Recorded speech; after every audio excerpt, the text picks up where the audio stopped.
A man noticed something weird while on a train. The entire high-speed train started shaking out of nowhere. Before he could even figure out what was going on, news reports of the accident popped up. Right after that, the train derailed in the forest. And this report happened to be seen by Jeff's son. Then the camera cut. Jeff, who had been in the disaster, was sitting in a hospital bed unharmed. Even the medical staff were amazed at his luck, because this disaster had almost killed everyone. Some unlucky people didn't even leave a complete body behind. Only Jeff survived miraculously, and he didn't have a single injury on his body. At this moment in the hallway, it was packed with relatives come to claim the remains.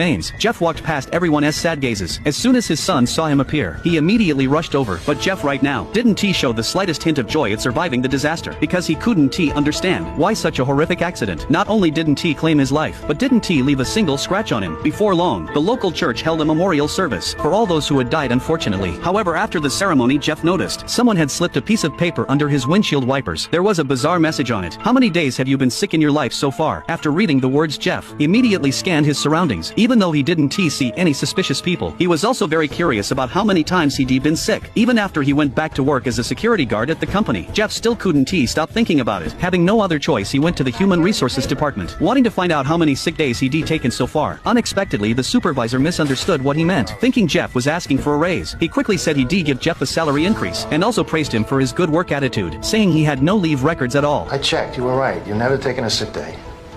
5 years, no sick day, I get it, you want a raise. Smart way to make your point. The supervisor's answer only made Jeff more troubled. Having no other option, he had to wake his wife up, asking her how many times he'd been sick in his life. Who would have thought her answer was exactly the same as the supervisor's, saying that as for his health, not to mention serious illnesses, he hadn't even had any minor injuries or pains. After hearing this, Jeff only felt more confused, and the unease in his heart grew stronger. What do you think it means?